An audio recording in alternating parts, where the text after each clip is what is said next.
এবার তোমায় একটা প্রজেক্ট করতে গেলে প্রথমে আমরা যখন ভাবি আমরা ল্যাভিশলি ভাবি, তারপর প্রজেক্টটা করার জন্য আমাদের অনেক কিছু কাটছাট করে ভাবতে হয় যে আমরা একটা প্রপার প্রেজেন্টেশন কি দিতে পারি। দেখি টেলিভিশন, দেখো আমি এত বছর ধরে টেলিভিশন করেছি, আমি কখনো চাই না যে টেলিভিশন ছেড়ে চলে যেতে বা করবো না, কিন্তু কি হয় প্রত্যেকটা মানুষের একটা স্টেপিং স্টোন থাকে। তো দীর্ঘ 12 বছর 13 বছর টেলিভিশনের সঙ্গে কাজ করবার একটা আমি চাইছিলাম যে একটু ব্রেক নিয়ে একটু অন্য কাজ করে একটু ডিরেকশন একটু প্রোডাকশনটাকে এগিয়ে নিয়ে যেতে। Hello friends, welcome to the new episode. আজকে আমার সঙ্গে যে মানুষটি রয়েছে সৌপিকদা রয়েছে। তো দাদা ছবি রিলিজ করছে দেবী। তো দাদা কেমন আছো প্রথমে বলো? খুব ভালো আছি, তুমি কেমন আছো? ভালো আছি দাদা। তুমি আমাকে প্রথমে বলো কামিং। আচ্ছা, তোমাকেও থ্যাংক ইউ যে ডাকার জন্য এন্ড এত সুন্দর ট্রেলারটাকে করার জন্য। আমরা ট্রেলারটা দেখলাম, খুব ভালো লেগেছে।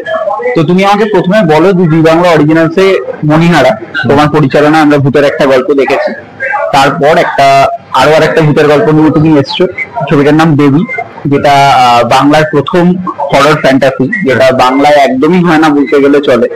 এবং আরেকটা যে মণিহারা এক ধরনের ছিল, এই ছবিটা এক ধরনের। তো আমি তোমাকে বলবো যে মণিহারা এবং দেবী দুটো ছবিকে আলাদা করলে কি করে? কারণ মণিহারা তুমি তোমার একটা আলাদা ধরনের ছবি, এবং এই ছবিটা তো দুটো যখন বানিয়েছিলে চিন্তা ভাবনাটা কি ছিল?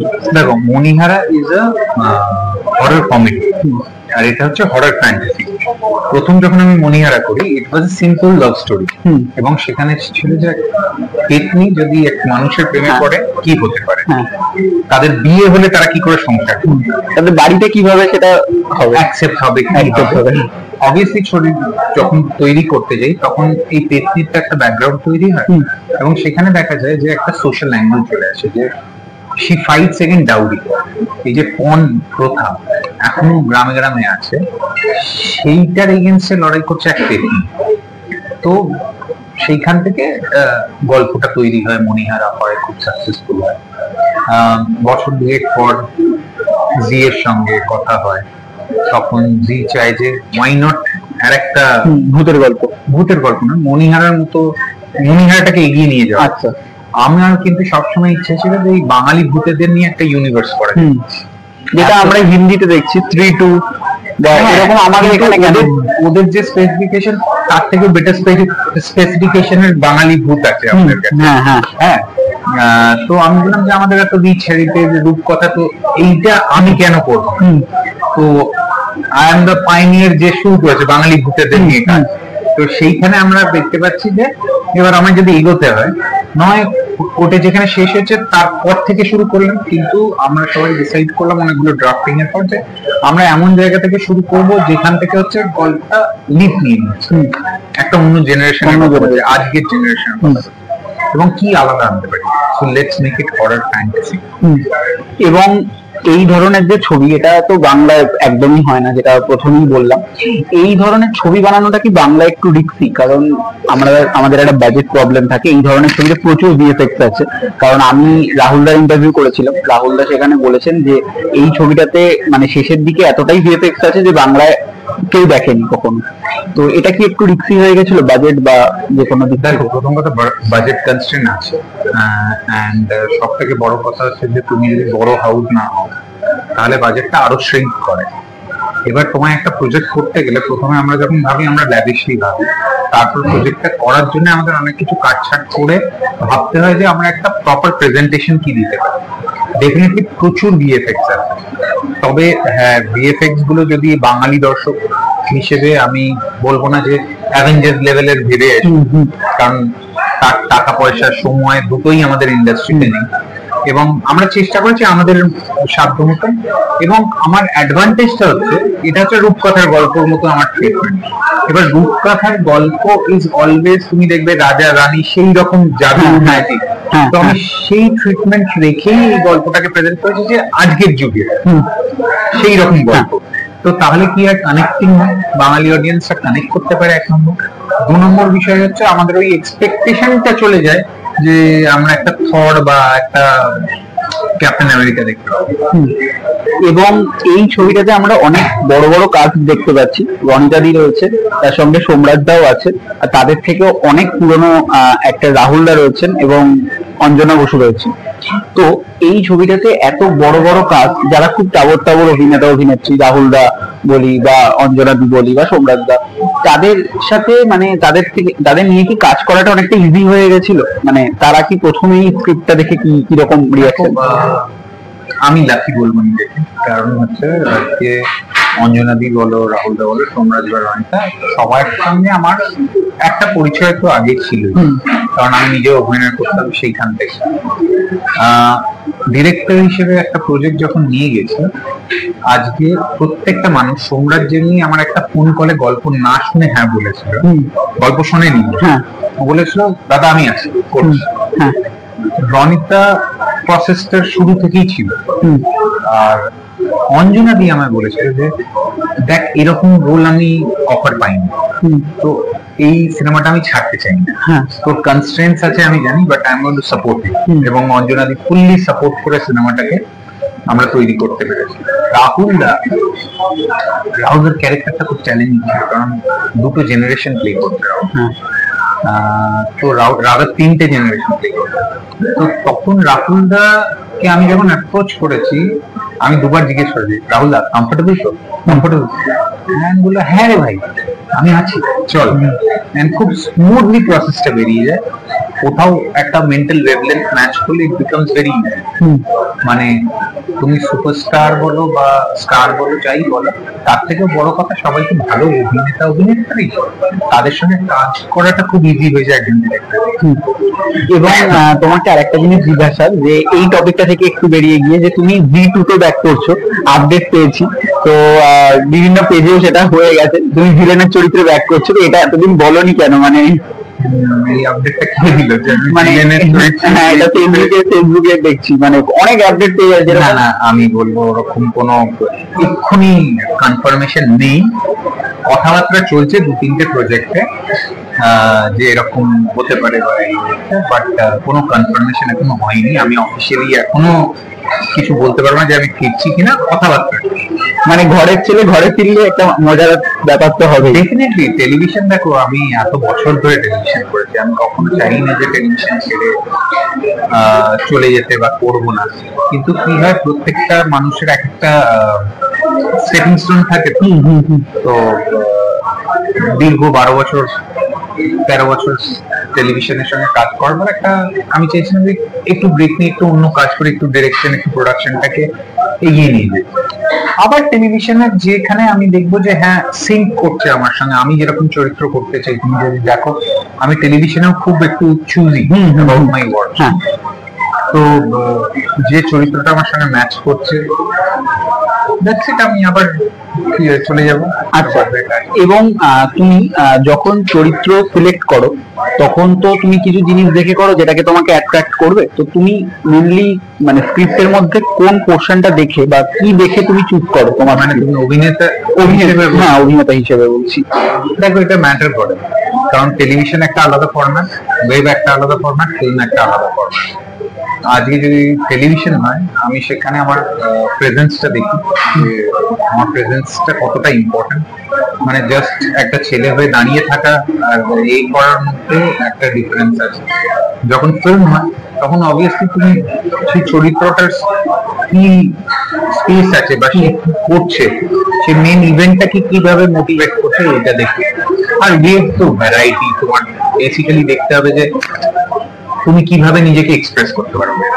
আমরা যদি একটু ডিরেকশনের কথা যদি বলি এই ছবিটার ব্যাপারে, এই ছবিটাতে আমরা দেখতে পাচ্ছি যে এই ছবিটার মধ্যে যে ট্রেলার আমরা দেখলাম বা দর্শকরাও এতক্ষণে দেখে ফেলেছে ইউটিউবে, যে আমরা দেখতে পাচ্ছি যে এই ট্রেলারটা নতুন কিছু প্রমিস করছে, মানে নতুন ছবি আমরা দেখতে পাচ্ছি, যেটা আমাদের একটা ধারণা থাকে যে একটা ভূতের ছবি মানে একটা ড্রামা ছবি হবে, একটা আমরা দেখতে পাচ্ছি যে মানে টাকা খরচ করা হয়েছে। এবং আমরা আরেকটা জিনিসও দেখছি যে এই ছবিটার যে মানে প্যাটার্ন, সেটা কিন্তু ড্রামা প্যাটার্নে পুরোপুরি নয়। আমরা বাংলার ভূতের গল্প বলতে বুঝি যে একটা ড্রামা থাকবে, ফ্যামিলি ড্রামা, একটা ভূতের পোর্শন ব্যাক হয়ে গেল, যেটা তোমার মণিহারাতেও কিছুটা পোর্শনের ড্রামা ছিল। এটা সম্পূর্ণ অন্যরকম, যেটা ট্রেলারটা খুব অ্যাট্রাক্ট করেছে। তুমি আমাকে বলো যে এইটা তুমি যখন প্রথম ছবিটা যখন বানাতে, তখন কি এটা একটা ভয় ছিল যে দর্শক কিভাবে নেবে? কারণ দর্শক তো এখন খুব চুজি হয়ে গেছে, মানে দর্শক এখন ভালো ছবি ছাড়া দেখছেই না। দেখো, এটা খুব ডিফিকাল্ট বলা। আজকে দর্শক কোনটা পছন্দ করবে কোনটা পছন্দ করবে না সেটা মাথায় রেখে মেকানিক্যালি কিছু বানালে সেটা আমার কাছে ওয়ার্ক করে না। আমি খুব অর্গানিক্যালি একটা গল্প বানাচ্ছি, এটা প্রেজেন্ট করছি, দর্শকের ভালো লাগলে দেখবে, তা নাহলে দেখবে না। পরিষ্কার কথা, এখানে মানে পাশে দাঁড়ানো, পাশে বসার কোনো গল্প নেই, আমি বিশ্বাস করি না। আমি যদি একটা ভালো প্রোডাক্ট বানাই, লোকে দেখবে এবং কেন দেখবে না, তার কোনো সেকেন্ড অপশন। সেই হিসেবেই আমি যখন এই গল্পটা বানাই, এটা খুব অর্গানিক্যালি বানাই, যে আমি কিভাবে কি প্লেস করতে পারি এবং একটা নতুন ওয়েতে একটা গল্প বলার চেষ্টা করি। এক্স্যাক্টলি তুমি যেটা বলে যে এখানে একটা হালকা কমার্শিয়াল সাউথের ট্রিটমেন্ট আছে, রোম্যান্স আছে, ইমোশনস আছে, মা মেয়ের সম্পর্কের একটা ব্যাপার আছে, কিছু ফাইট সিকোয়েন্সও আছে, সব থেকে বড় যেটা আছে পাওয়ার, সুপার পাওয়ার অ্যান্ড হালকা হরর। তো এই সব এলিমেন্টস মিলিয়ে একটা টোটাল প্যাকেজ গল্প, যেটা ফুল ফ্যামিলি বসে একসঙ্গে দেখতে পারবে সেই রকম।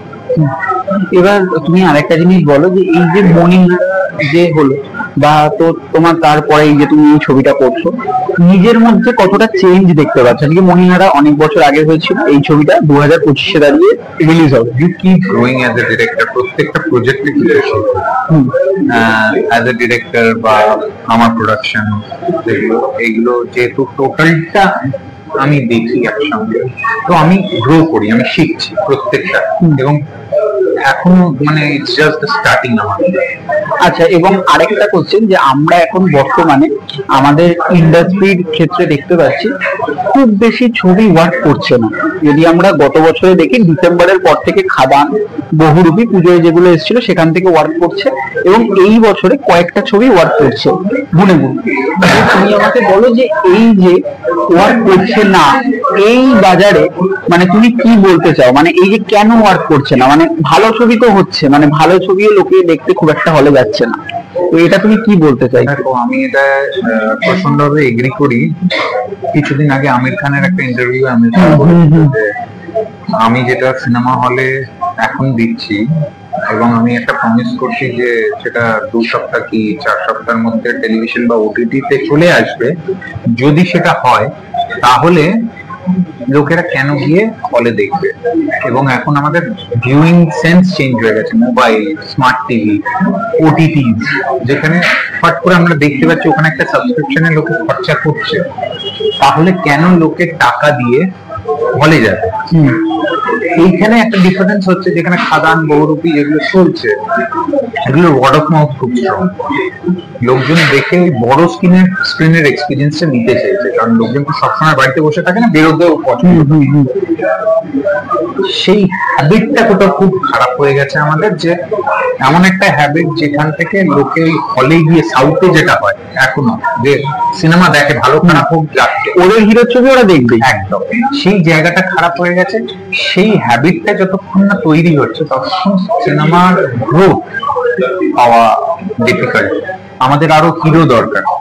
আজকে ধরো সোমরাজকেই আমি যদি বলি, is a hero material, use হয়নি এখন, কিন্তু যদি ঠিকভাবে কেউ ওকে ব্যাকআপ দিয়ে গ্রুম করে পুশ করতো, আজকে হিরোইন, আজকে হিরোইনও আমরা ল্যাক করছি। তো ভালো হিরোইন, ভালো হিরো, স্টার্স, ভালো ডিরেক্টর, ভালো ন্যারেটিভ থাকলে ইট উইল ওয়ার্ক।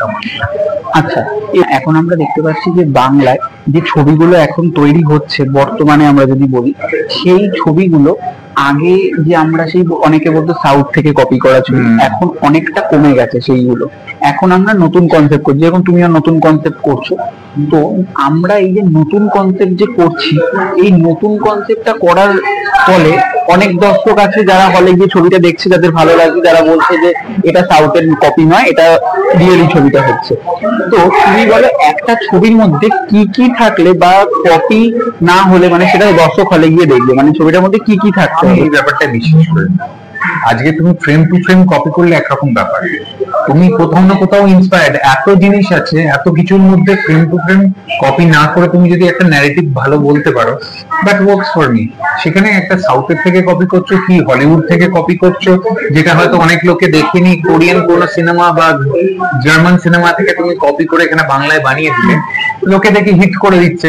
আমরা সাউথের ট্রেন্ড ছেড়ে দিয়েছি, কিন্তু হলিউড থেকেও এখন অনেক হিট সিনেমা কথা। বিষয়টা হচ্ছে যে আমার মনে হয় যে যে কোনো ওয়েলমেড সিনেমা সেটা কপি হলেও নিজের একটা ল্যাঙ্গুয়েজ যদি রাখা যায়, ইট উইল ওয়ার্ক। আচ্ছা, তুমি লাস্টে দর্শকদের উদ্দেশ্যে কিছু বলো। দর্শকদের বলবো যে আজকে ট্রেলার রিলিজ হয়ে গেছে, ডেলি ইন্টারেস্টিং ট্রেলার দেখুন, যদি ভালো লাগে কমেন্ট করুন, শেয়ার করুন।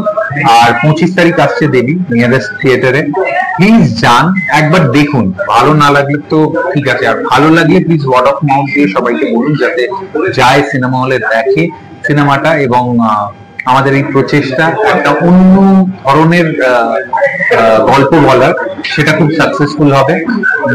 আমায় যতটা ভালোবাসা as an actor, as a director, as a producer দিয়েছেন, এই দেবীটা প্রথমবার বড় স্ক্রিনে আসছে, সেখানেও আমি চাইবো যে আপনারা আমার পাশে থাকুন এবং আমায় সেই ভালোবাসাটা দেবেন। আবার থ্যাংক ইউ।